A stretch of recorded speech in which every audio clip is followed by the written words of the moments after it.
This is the Uptick Newswire Stock Day podcast, sponsored by InvestorsHangout.com. Subscribe to us on iTunes, Google Play, and YouTube to stay up to date on penny stock news and interviews, public information on OTC, pink sheets, and microcap stocks from around the world, with your host, Everett Jolly. On today's show, I'm bringing you a brand new company, and I'll tell you what, I'm really excited for them to be on the show. They fell on my radar about 2 months ago. We're talking about CytoDyn. They trade on the OTCQB under the ticker symbol CYDY. With us today is the CEO of that company, going to bring us up to speed on some of their applications, some of their products that they're working with the FDA. We're talking about Nader Pourhassan. Welcome to the show. I appreciate you coming on. Thank you for having me. You know, HIV, when you think about that, I kind of think you're kind of late to the game, but that's not the case. You guys have a combination therapy achieve primary endpoint, which is now you're preparing your application with the BLA to file for approval. And I guess you're going to add the other product you have, the PR140. Tell us, what is the product and what does that mean to your company? So the product is a humanized monoclonal antibody, and it's an IgG4 antibody. It has shown great results in HIV patients in a clinical trial, human clinical trial. Has fast-track designation from FDA with possibility of accelerated approval. NIH granted it $28 million in the past, and we have finished 2 phase 3. One of them finished enrollment. The other one we finished complete trial. The one that we finished, the whole trial was a pivotal trial. We hit our primary endpoint with a p-value of 0.0032, and that's a good p-value to have.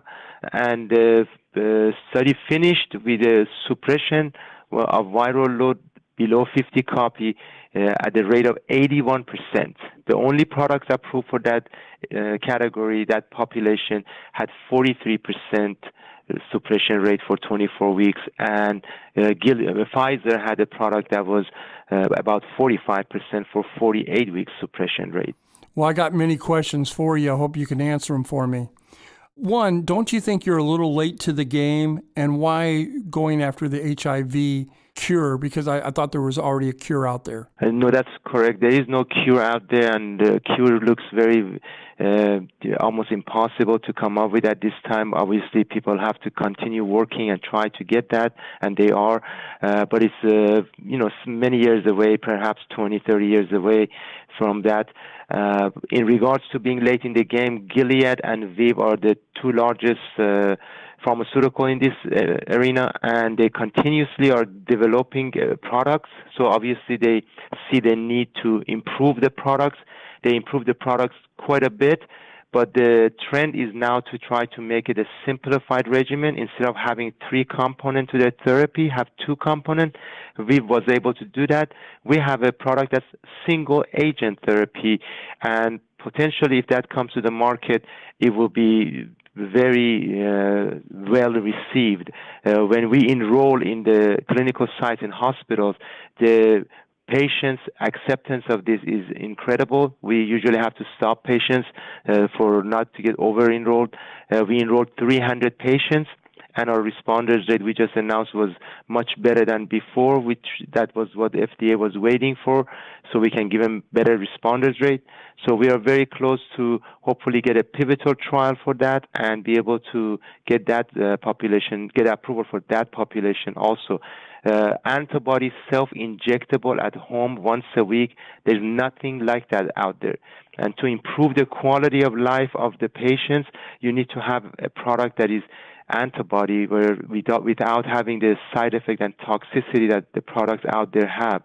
The products out there are getting a lot better. The safety is much better, and toxicity and side effects are much better, but patients are still wanting to have something that is less burden on taking it.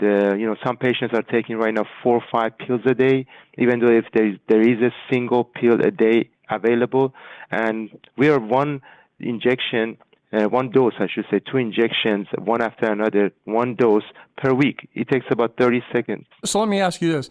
On the approval of that, What is that going to mean to your company, and how far are we looking for approval? So what I'm trying to say, are we in phase 1, phase 2, phase 3? Are we back in animal trials? So just bring my listeners up to date about how we're going to go through the process to get approval. I think in the whole Wall Street, if you search for any biotech company, I doubt it that if you find a biotech company that has hit their primary endpoint in their final phase of study, phase 3, and ready to submit biologic license application, which is the final approval application. We met with FDA. They wanted us to send in the BLA, and they allow us to do this in a rolling BLA fashion. So to have a company that is just in the few months perhaps away from filing the complete BLA and having approval in 2019 most likely is an incredible situation for us. So we feel very, very strong. Wow, that's incredible. Hey, tell me about the letter of intent that you guys to acquire ProstaGene. What is that all about? So the role of CCR5 is called the entry door for HIV. And the scientists in the last 10 years have been discovering a lot of activities that is done through CCR5. Pfizer realized that their CCR5 antagonist product had application in graft versus host disease, but the world-renowned oncologist researcher, Dr. Richard Pastel, approached us and said, your product has hardly any toxicity or side effect, and that's what we need for the world of cancer, and your product stops the metastasis of cancer in an in vitro study. He proven that. And he done that with the Merck and Pfizer's product, and he came to us, said, your product has incredible potential in the world of cancer. Patients will not die from cancer if the cells of cancer cannot metastasize. The one that metastasize have to have CCR5 on it. The other cells don't kill. And if CCR5 antagonist stops that, in the words of Dr. Richard Pastel, that could be the biggest development for the world of cancer for the whole next decade. So he approached us. He said, let's have a collaboration. We said we do an acquisition of his company. He agreed. He's coming in, and we were hoping to finish that acquisition very soon. He will be our chief medical officer to head this program. My guest today is Nader Pourhassan. He is the CEO of CytoDyn, Inc. They trade on the OTCQB under the ticker symbol CYDY. I want you guys to listen up because I love this company, very grossly undervalued at 58 cents. As you listen to the CEO, he says he thinks they'll be on track to come out with this product sometime in 2019. That being said, you guys hired a new board member. I think his name is Michael Klump. Why him? Michael Klump is a very high-level wealthy investor, and he had found us through another friend of him about 4 years ago. That friend is now a board member, Dr. Scott Kelly. And as he followed the company for the last couple of years, he invested quite a bit in our company. And then when the cancer indication came up and he looked at that, he says, my goodness, I want to be involved in this. This is very exciting. And we welcomed him gladly to our company. We are in the mix of fundraising at all time, trying to always raise money. So to have a wealthy investor with all his connection in our board is a great thing to have. Significant market opportunities besides your application of BLA and your other product, Pourhassan.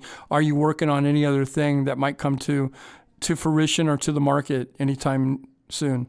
So we are in human study for leukemia cancer patients in need of bone marrow transplants for the indication of graft versus host disease. We're in phase 2, and we just announced that our colon cancer results have been really positive and strong for inhibiting the growth of a tumor cancer for colon cancer. So we are filing IND to hopefully start a phase 2 in that indication fairly soon. Nader, it is an honor to have you on my show. Like I said, you guys came on my radar about 2 months ago. In closing, is there anything that we didn't get to touch upon that you would like to illustrate to my listeners? Well, a product that is ready to be approved, hopefully for HIV for 2 different populations, bringing something that people call that could change the HIV paradigm, and having all the indications in many cancers and autoimmune diseases is what Pro-14 is all about. Well, I want to thank you for your time. I know you're a busy guy. Hopefully you'll come back on my show in 40 or 50 days, give myself and my listeners an update of what's going on, because what you guys are doing, it's very important and you're changing the world, and I wish you nothing but continued success. Thank you so much for having me, and it was a pleasure to be with you. This program is entirely sponsored and produced by Uptick Newswire LLC, which is responsible for the content. The opinions and information provided on this program are those of the guests and those of the respective companies they represent, and do not necessarily reflect those of the staff or management of Uptick Newswire. Uptick Newswire encourages all listeners of this program to do their due diligence and research when determining investment strategies that will work for them, or to seek the assistance of an investment professional. The guests of this program may have paid for its distribution and are not directly affiliated with Uptick Newswire or this station.